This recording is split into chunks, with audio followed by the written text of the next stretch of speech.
Boa noite. Hoje faremos uma live sobre democracia ambiental com o professor Deilton Brasil.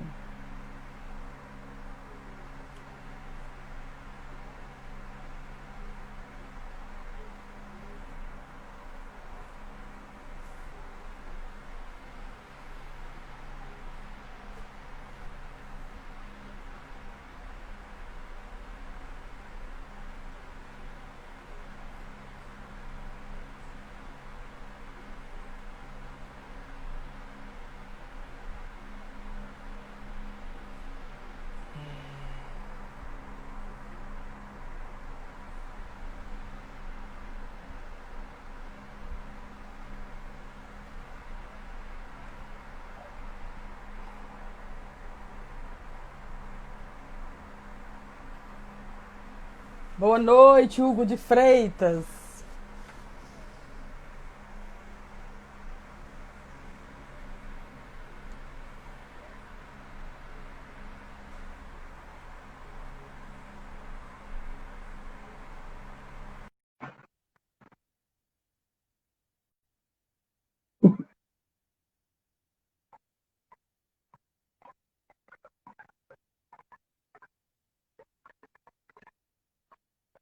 Florhan, novamente, Florhan.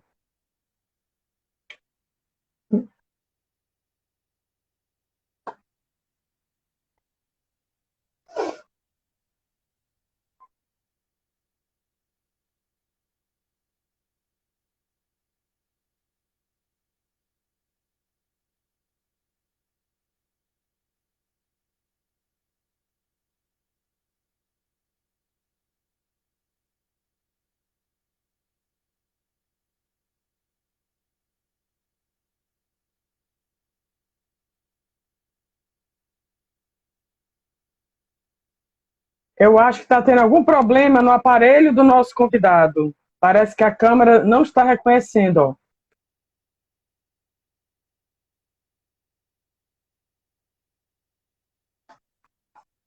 E esse tema é tão importante, inclusive para domingo, né? Domingo das eleições.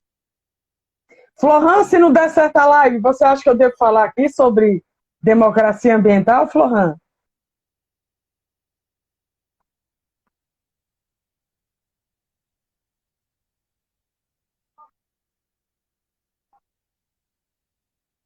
Bom, eu vou aproveitar então e vou tecer alguns comentários sobre a minha posição com relação ao direito eleitoral e a interdisciplinaridade dele com o meio ambiente, certo?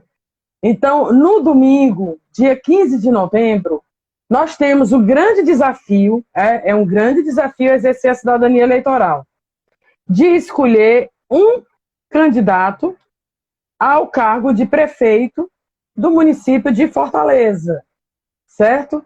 E aí, o que isso tem a ver até com o tema do professor Deilton, da democracia ambiental? Tudo. Por quê? Porque o meio ambiente precisa do seu voto. Olhe bem o que eu disse, não é o candidato que precisa do seu voto. Não é o capitão Wagner, não é o Zé Sarto, não é o Heitor Ferrer, não é o Heitor Freire, não é a Luziane Lins e nem os demais candidatos. É o meio ambiente que precisa de você. Então, domingo, exerça sua cidadania eleitoral, exerça sua cidadania ambiental e realmente analise as propostas de quem realmente pode ter um compromisso com o meio ambiente. Nós estamos vivendo uma pandemia e verificamos que nenhum país estava preparado para administrar uma pandemia e o caos que ela gera para o sistema de saúde. Por quê? Porque esse meio ambiente que nós estamos vivendo, né, Florhan, ele está insalubre. Tá? A pandemia, para quem não sabe, ela é uma poluição ambiental porque ela degrada o meio ambiente. Vamos ver se o professor Deilton consegue agora entrar aqui na nossa live, certo? E aí, vamos aguardar aí o nosso convidado. Mas não esqueça, o meio ambiente precisa do seu voto. Boa noite, professor Deilton. Olá, professora, boa noite. Peço desculpas pelo atraso. Na realidade, eu tive de trocar de celular, porque no outro celular ele não reconhecia a câmera. Pois é, esse agora nós não estamos vendo a sua imagem, mas a gente lhe escuta. Então eu acho que não tem problema, porque realmente o importante é esse tema que o senhor nos traz, professor Deilton Brasil. Eu quero logo apresentá-lo aqui. O professor Deilton é um grande jurista e autor do nosso Diálogo Ambiental Constitucional Internacional. Já participou de vários eventos, né, professor Deilton? Com toda certeza, professora Blaine, eu gostaria inicialmente de agradecer pelo convite, foi muito gentil, e é uma honra estar aqui presente, prestigiando o diálogo ambiental, constitucional e internacional. Isso realmente me deixa muito feliz e parabenizá-la em razão do evento, né, que já é um evento conhecido nacionalmente e internacionalmente, e isso me faz também ser uma das pessoas que tem colaborado com esse seu sucesso. Eu fico muito feliz de hoje estar aqui com vocês, tratando sobre a questão da democracia ambiental, que se refere ao chamado Acordo de Escazú.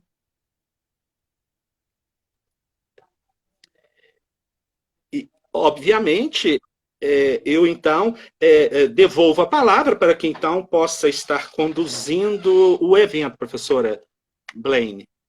Professor, pronto, professor Délio, eu achei muito oportuno o tema, inclusive porque antes do senhor conseguir aí entrar na live, eu teci rápidos comentários sobre as nossas eleições de domingo, dia 15 de novembro, né? Alertando aos nossos ouvintes que o meio ambiente precisa do voto deles, não é o candidato. Então, explica para a gente o que é essa democracia ambiental, professor Deilton. Muito bem. Eu gostaria, então, inicialmente de cumprimentar a todos e todas que aqui se encontram e começando o nosso tema. Quando se fala de democracia ambiental, nós estamos nos referindo ao chamado Acordo de Escazú, que estabeleceu de uma maneira importante três diretrizes que ganharam um maior impulso no âmbito do direito ambiental. Nós poderíamos falar do chamado direito à informação, a questão das audiências públicas e do acesso à justiça. Então, por que o Acordo de Escazú ele é importante? Nós sabemos que eram necessários 11 ratificações, sendo que o México foi o 11º país a ratificar o Acordo de Escazú para que ele possa finalmente entrar em vigência.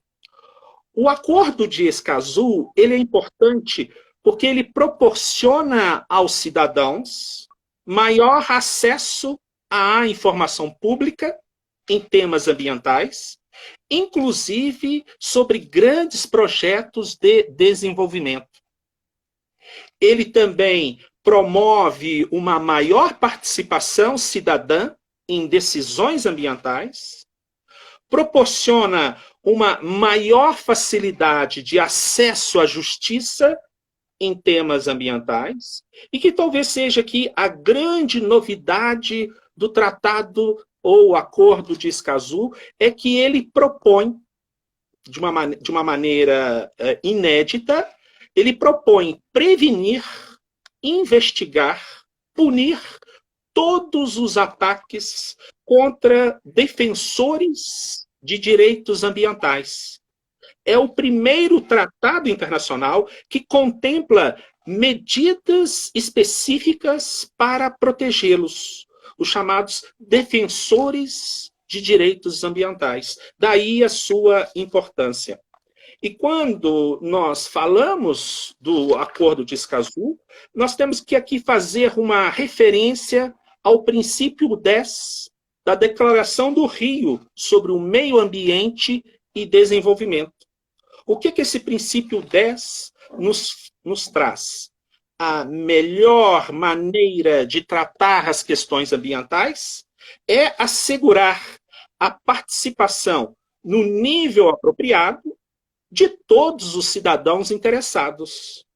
No nível nacional, cada indivíduo terá acesso adequado às informações relativas ao meio ambiente, de que disponham as autoridades públicas, inclusive informações acerca de materiais e atividades perigosas em suas comunidades, bem como a oportunidade de participar dos processos decisórios.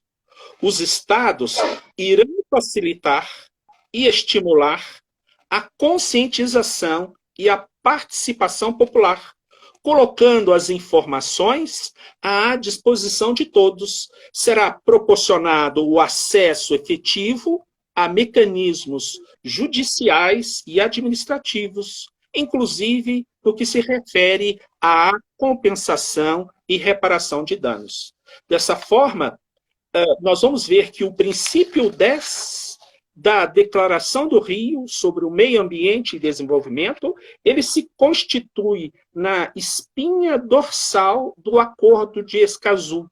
E quando nós falamos do Acordo de Escazú, nós o temos como um acordo regional, instituído pelo princípio 10, que é uma importante ferramenta para garantir o acesso à informação, à participação e à justiça nas questões ambientais.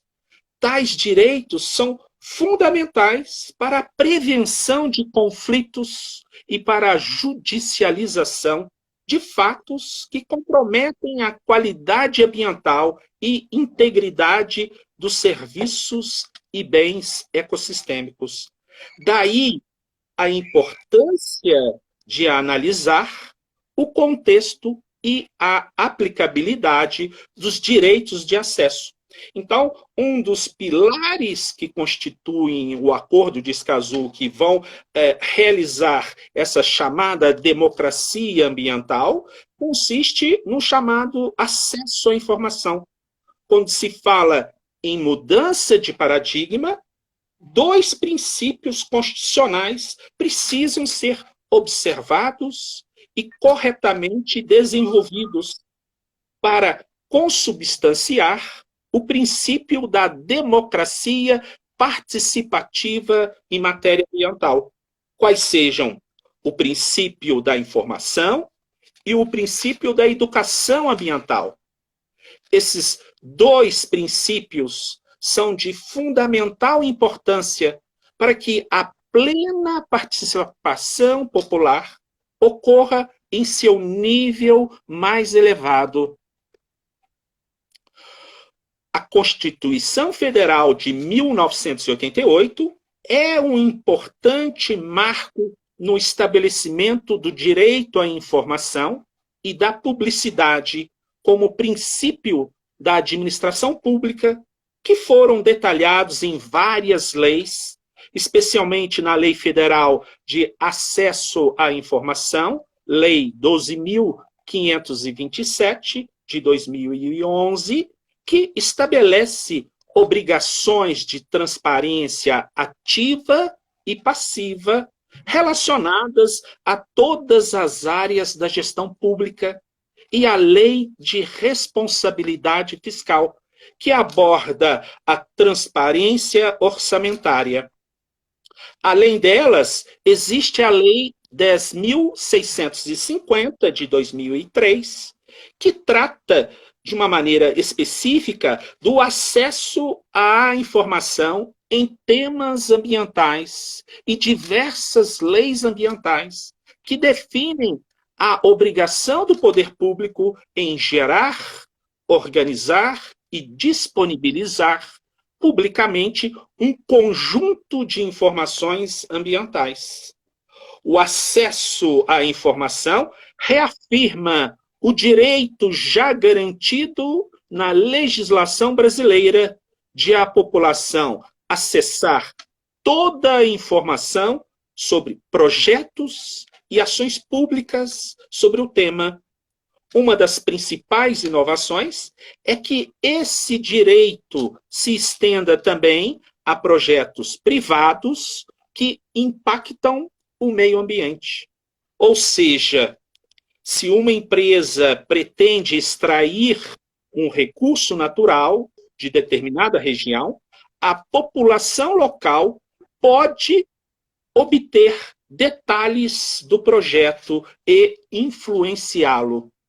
Nesse sentido, o acordo traz expresso em seu ponto 7.12 que autoridades públicas devem promover, com base em marcos legais e institucionais, o acesso às informações ambientais geradas por organismos privados, especialmente quando houver potencial ou efetivo risco de efeitos de suas atividades ou uso de substâncias perigosas para o ambiente, saúde e segurança.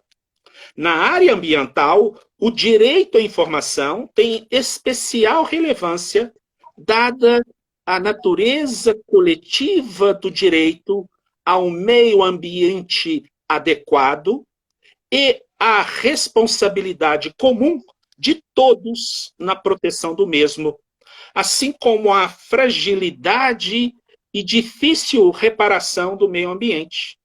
O direito à informação ambiental implica efeitos positivos claros, como os seguintes: forma a consciência social e educa a coletividade acerca dos problemas ambientais, propicia a participação efetiva dos cidadãos nas questões ambientais, funciona como um instrumento de controle democrático que visa assegurar o cumprimento de normas ambientais. Nós vamos ver que o acesso à informação ambiental possui duas premissas básicas: a conscientização dos cidadãos acerca das questões ambientais de interesse geral, com vistas à melhoria da preservação ambiental e à consequente participação pública nas tomadas de decisão que afetam a comunidade como um todo. E ainda, para que ocorra a participação ambiental mediante a informação, por consequência, também a educação ambiental é requisito indispensável de tal informação venha em condições adequadas para que o receptor desta possa selecionar e compreender os dados. Desta forma, será possível a almejada mudança de atitudes perante o tratamento dos recursos naturais. A prospecção e a difusão de informações, ela passou a ter contornos substanciais à organização social, né, e também informacional. Nesta, a geração, o processamento e a transmissão da informação tornam-se fontes fundamentais de poder e produtividade, o que é possibilitado pelas novas condições tecnológicas, dentre outros fatores.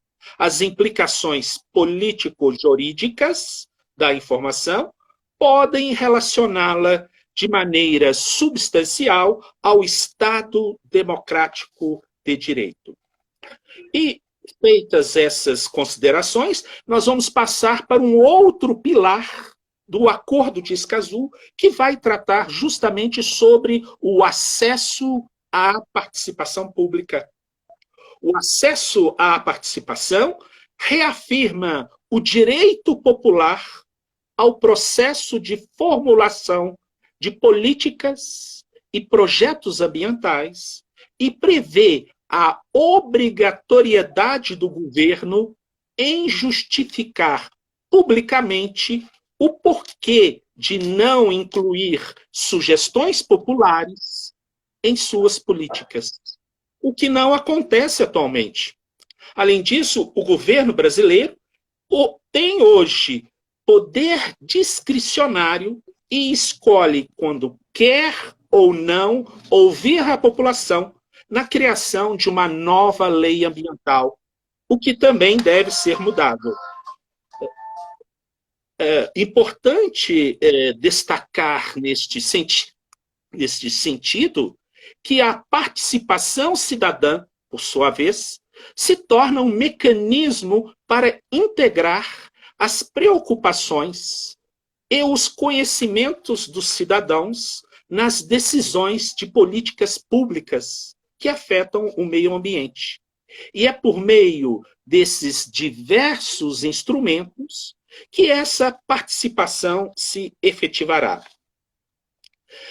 A audiência pública é um instrumento muito importante em inúmeros aspectos, merecendo destaque a sua implementação nas etapas de elaboração do Estudo de Impacto Ambiental, EIA, previsto na Resolução 01 de 1996, do Conselho Nacional do Meio Ambiente, CONAMA, além da necessidade de ser o EIA acompanhado de um relatório simplificado que permita o acesso e compreensão por parte de qualquer cidadão sem conhecimento técnico científico. Denominado Relatório de Impacto Ambiental, RIMA, existe a necessidade de se convocar audiências públicas para a discussão e de projetos e empreendimentos que possam gerar impactos significativos na natureza. A audiência pública é um instrumento tão importante para o direito ambiental que ganhou relevo com a Resolução 09 de 1987, que, inclusive, confere aos próprios cidadãos, sem o intermédio de qualquer entidade pública ou privada, a prerrogativa de requerer a designação de audiência pública para a discussão de projetos que provoquem impacto ambiental.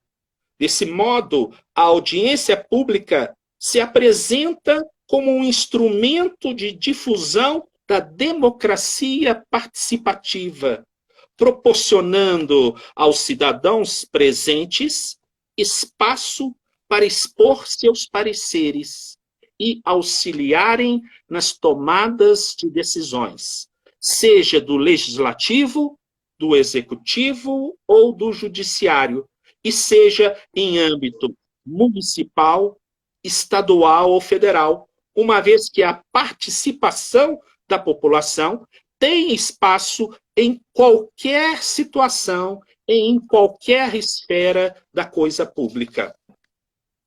Assim, a realização da audiência, por exemplo, se apresenta para o Ministério Público, não como uma submissão da instituição ao controle popular, mas sim como palco para a coleta de subsídios para sua atuação na defesa dos relevantes interesses públicos que lhes são confiados, de sorte a guiar as providências por um juízo mais aproximado da realidade e das necessidades da coletividade, legitimando ainda mais as suas ações.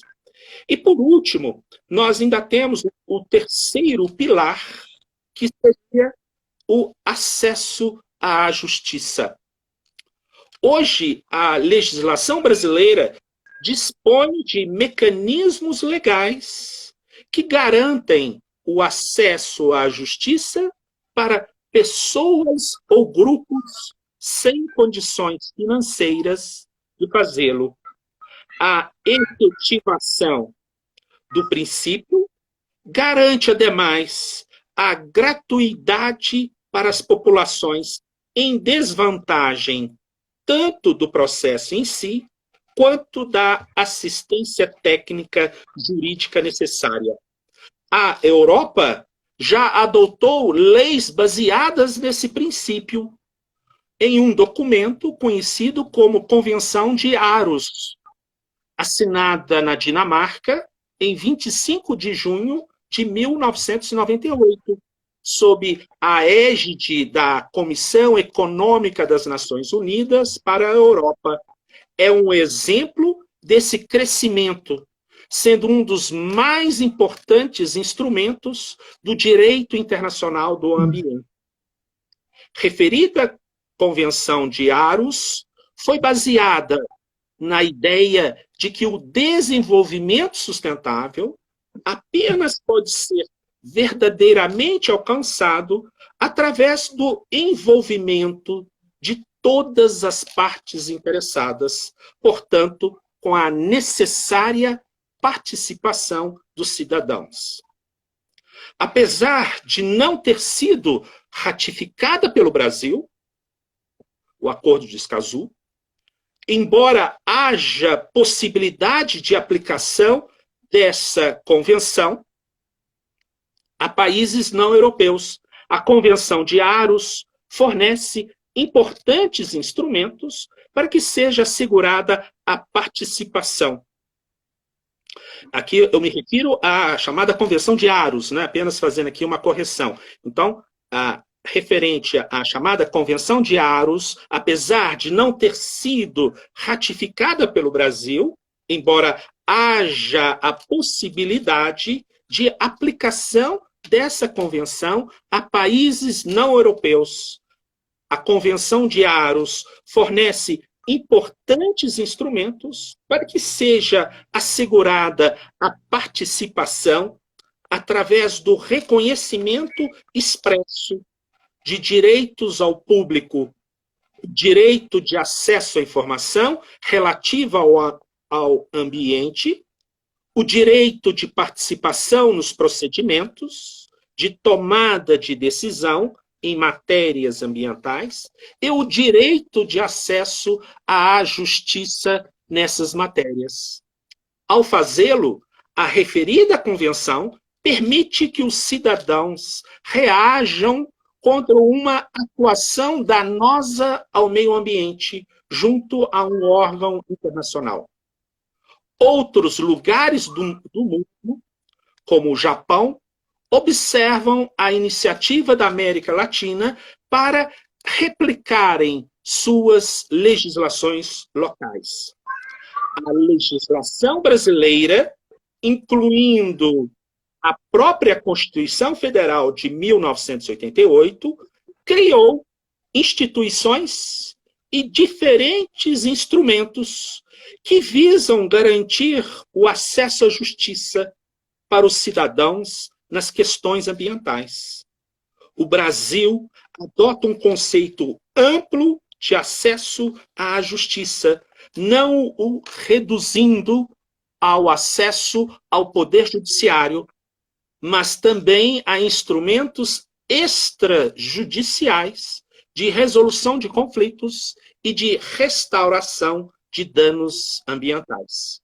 O acordo também prevê, na sua cláusula 9.3, que os estados promoverão, sempre que possível, o uso de critérios judiciais e ou administrativos para interpretação nos casos de dano ambiental, como o princípio in dubio pro natura. Esse princípio é importante para balizar o desenvolvimento sustentável e é adotado na jurisprudência brasileira e de países como Costa Rica, Colômbia, México. No seu ponto 9.5, propõe facilitar o acesso à justiça, prevendo a gratuidade dos processos relacionados ao meio ambiente, a isenção das custas facilita a organização da sociedade civil e estimula a atuação em prol do interesse público e social. Desta forma, no que se refere às questões relacionadas ao meio ambiente, a própria Constituição Federal, no seu artigo 5º, inciso 73, garante ao cidadão o direito de anular ato passível de gerar dano ambiental, independentemente do pagamento de custas judiciais e do ônus de sucumbência. Para além de um direito fundamental previsto na Constituição Federal, a norma constitucional mencionada se traduz em um claro incentivo para que a população atue de maneira direta na proteção ambiental, garantindo que as atitudes que lhes sejam lesivas possam ser obstadas pelo Poder Judiciário. Tem-se aí uma boa demonstração de possibilidade de exercício da cidadania ambiental, permitindo o controle judicial de políticas públicas que possam afetar o meio ambiente. Registre-se que o acesso formal ao Poder Judiciário parece estar sendo garantido, mas torna-se essencial, cada vez mais, possibilitar um acesso efetivo à justiça. Em outras palavras, é preciso garantir um acesso que transcenda a norma e crie a possibilidade de demandar proteção judicial eficaz na prática. E já caminhando para as considerações finais, aqui ainda gostaria de ressaltar que a garantia do acesso à justiça como pressuposto para a implementação de um modelo sustentável de desenvolvimento parte da premissa de que o Estado sustentável possui responsabilidade na implementação das garantias previstas na Constituição. Devemos zelar pelos direitos dos cidadãos nos aspectos econômicos, sociais e ambientais. Dessa forma, não se pode permitir que os Estados permaneçam inertes diante das constantes violações de direitos que colocam em risco a subsistência da espécie humana e de todas as demais que habitam o planeta. Nesse sentido, para que se instaure o Estado sustentável, relevante que não persista o assintoso quadro de omissivismo inconstitucional, especialmente nas relações administrativas e ambientais.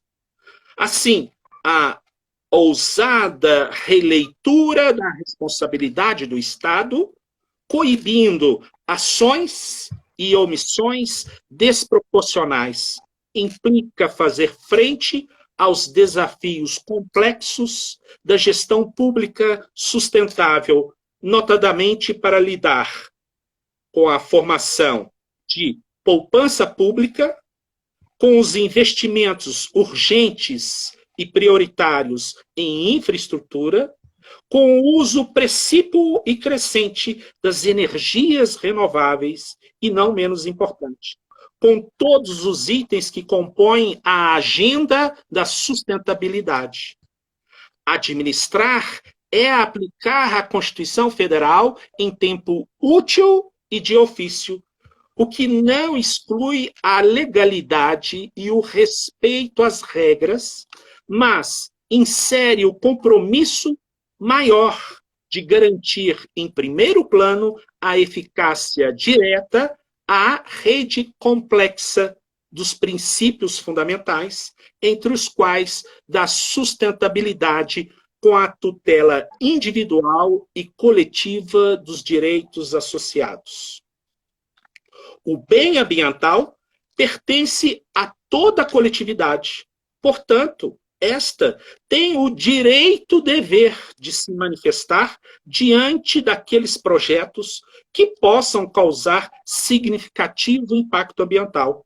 A discussão vai além, pois o enfrentamento da questão se faz necessário na medida em que a sociedade anseia por uma adequada promoção e proteção do direito fundamental ao meio ambiente equilibrado e à sadia qualidade de vida, mediante decisões justas e democráticas que primem pela verdadeira concretização dessa proteção. E com isso eu termino as minhas palavras, professora Blaine, no sentido de dizer que a proteção ambiental é um dever constitucional. Não se trata de uma opção política, e sim de um dever constitucional do Estado em proteger o meio ambiente. Com isso, são as minhas considerações. Eu espero que esteja ainda dentro do tempo acordado, né, para que a gente possa aí estar falando sobre essas questões da chamada democracia ambiental, que envolve as questões de acesso à informação, participação em audiências públicas e o acesso à justiça. Com isso, eu devolvo a palavra para a professora doutora Blaine. Obrigada, professor Dailton. Eu já deixo o convite para o senhor publicar um artigo no livro de palestrantes do Diálogo, que é o livro que não precisa submeter o artigo, né? O senhor publica como convidado. Eu queria fazer algumas provocações, porque o tema é bem emblemático, né? Por exemplo, o senhor concorda que essas audiências públicas, nós temos dois problemas com relação a elas. Um é a sociedade não querer participar delas. E dois, é o Estado, quando convoca para uma audiência pública, na verdade ele nem convoca, ele convida e publica. Publica de uma forma muito tímida, só para dizer que cumpriu os dispositivos legais. Mas a gente sabe, a gente tem que admitir que a sociedade não quer participar das audiências públicas. O que eu vejo muito em meio ambiente, principalmente, mas não só nesse direito à saúde também, é que quando nós vamos, por exemplo, cobrar informação, trazendo o tripé que o senhor falou aí da democracia ambiental, participação, informação, participação via audiências públicas e acesso à justiça, esse tripé me parece que nós, atores ambientais, estamos muito deficitários no sentido de exercermos esses direitos, né? Porque ninguém quer participar de audiência pública, eu já trago a pergunta. O senhor acha que as audiências públicas, elas deveriam ser uma convocação análoga à justiça eleitoral? Tipo, em tempos de eleição, a justiça eleitoral convoca, né, cidadãos, eleitores, para trabalharem naquele dia da eleição. Poderia se pensar nessa ideia das audiências públicas, de torná-las uma convocação do cidadão, ou seria uma convocação aleatória? Pode ser a Blaine, pode ser o Florhan, que é meu ex-aluno que está assistindo a live, pode ser o professor Dailton, enfim, porque me parece, professor, se continuar sendo um convite e a mera publicação, que é uma publicação muito tímida, por exemplo, não sai em televisão, nem a do Rio São Francisco, a transposição do Rio São Francisco. O que é que o senhor pensa sobre isso? Sim, professora Blaine. Primeiramente, eu gostaria de agradecer pelo convite para a publicação no livro, né, do Diálogo Ambiental. Isso sempre é um prazer, do diálogo ambiental, constitucional e internacional, e agradeço o gentil convite. E, com certeza, estarei enviando a minha contribuição. A pergunta é uma pergunta que realmente impõe uma reflexão mais aprofundada sobre o assunto.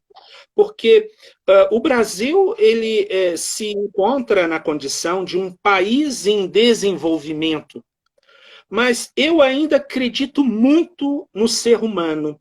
Eu acho que a única forma de nós conquistarmos uma maior conscientização da população é por intermédio da educação, chamada educação ambiental, que já temos feito alguns progressos em relação a essa chamada educação ambiental, que possa propiciar uma verdadeira cidadania ambiental. Porque eu acredito que ainda falta muito para que nós cheguemos a uma efetividade dessa cidadania ambiental. Mas eu acho que somente por intermédio da educação, né, no sentido de se conscientizar a população do que o meio ambiente, né, ele é um meio ambiente ecologicamente equilibrado, ele é um direito fundamental e que proporciona uma sadia qualidade de vida. O que nós observamos, infelizmente, nessas audiências públicas? Quando há a participação da população local, ela não está efetivamente preocupada com o empreendimento. Ela apenas está querendo saber quantos empregos serão gerados e quais serão os salários pagos, em termos salariais.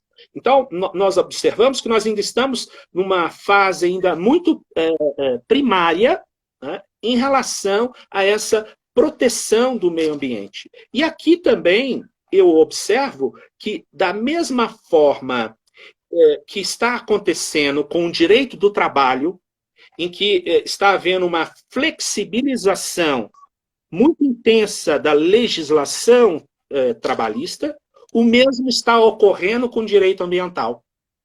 Há uma forte força no sentido de flexibilizar todo o arcabouço jurídico construído pelo Brasil, né, durante longos anos. Porque uma legislação efetiva nós temos. Nós temos uma legislação efetiva que se propõe a defesa do meio ambiente. Mas eu acho que ainda falta uma interação da sua eficácia com a população. A população ainda não se percebeu. E culturalmente, o que acontece? Muitas dessas questões simplesmente deixa-se para que o Ministério Público possa propor a competente ação civil pública, né? E raras vezes o cidadão propõe a chamada ação popular, que a ação popular também se presta para proteger o meio ambiente. Então, eu vejo que não temos ainda, né, uma solução, né, ainda não tenho, né, ainda não há uma receita pronta em relação a isso, mas eu tenho visto alguns sinais positivos, principalmente no que se refere ao Poder Judiciário, ao Supremo Tribunal Federal, que tem dado algumas decisões em prol do meio ambiente. Então, o que nós estamos verificando? Que está ocorrendo um ativismo judicial dentro do âmbito do direito ambiental, e que isso é muito significativo. Eu acho que tem que se propiciar uma educação ambiental cada vez mais efetiva, abrir a participação das organizações não governamentais, que nós sabemos que, em relação ao CONAMA, o número de cadeiras de participação no órgão do CONAMA de 100 cadeiras foram reduzidas para 30 cadeiras, alguma coisa nesse sentido, em que a participação das ONGs, das sociedades não governamentais, foram praticamente retiradas dessa participação, porque elas exercem um papel efetivo. Eu não sei se eu consegui atender à amplitude da sua pergunta, porque realmente é uma pergunta difícil de ser respondida. Porque É difícil. Realmente não é uma pergunta fácil de ser respondida, e eu vejo também que faltam políticas públicas claras nesse sentido. Faltam políticas públicas. Então, realmente, nós estamos caminhando. Eu vejo que o Acordo de Escazú ele vai ser mais um instrumento que poderá ser utilizado para a implementação desses direitos, que nós ainda temos que conquistar ainda muito espaço em relação a esses direitos de informação, de participação em audiências públicas, de acesso à justiça, que ainda não estão efetivamente realizados. É uma questão cultural, mas a questão cultural, eu acredito na modificação por intermédio da educação.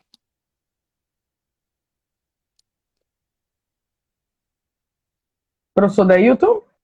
Diga. Sim, não, eu concluí sim, o meu raciocínio. Sim. É porque eu gosto de fazer pergunta para que o ouvinte depois reflita, né? Essa live vai estar no canal do YouTube. A outra questão que eu queria colocar, não sei se o senhor pensa igual a mim, a educação, o direito à educação, ele não é um direito barato, a gente sabe. O Brasil tem um déficit muito grande, isso aí a gente, desde adolescente que assiste a televisão, sabe dos problemas que o Brasil enfrenta com relação à educação. E, diante desses problemas, o senhor não acha que o Estado deveria exigir das empresas de televisão, as emissoras de televisão, que elas obrigatoriamente tivessem um programa de educação ambiental? Eu digo obrigatoriamente, não é opcional, não. Por quê? Porque eu penso que o que o Estado não consegue realizar, ele deve chamar o privado para fazer isso. E aí é um serviço público prestado por um privado. Televisão, emissora de televisão, rádio e televisão, né? Então, eles prestam um serviço público, é uma concessão do Estado. O senhor não concorda que melhoraria muito o nosso quadro de educação ambiental, de cidadania ambiental, democracia ambiental, se houvesse essa obrigatoriedade de todas as emissoras criarem um programa de educação ambiental, tipo assim, mesmo que não seja para substituir a malhação, né? Mas teria que ser num horário que as pessoas possam assistir. O que é que o senhor pensa sobre isso? Olha, professora Blaine, realmente políticas públicas, parcerias, né, públicas, privadas, elas sempre são bem-vindas e realmente seria um ideal. Porque o que muitas das vezes nós observamos é sempre um choque de interesses. De um lado, você tem o interesse econômico, né, e a questão da sustentabilidade. É importante que nós deixemos bem claro que os ambientalistas eles não são contra o desenvolvimento econômico. Pelo contrário, o desenvolvimento econômico ele é necessário porque são as empresas, as sociedades empresárias que vão gerar empregos, criação e circulação de mercadorias, arrecadação de impostos. É isso que vai movimentar a máquina estatal e a economia de um país.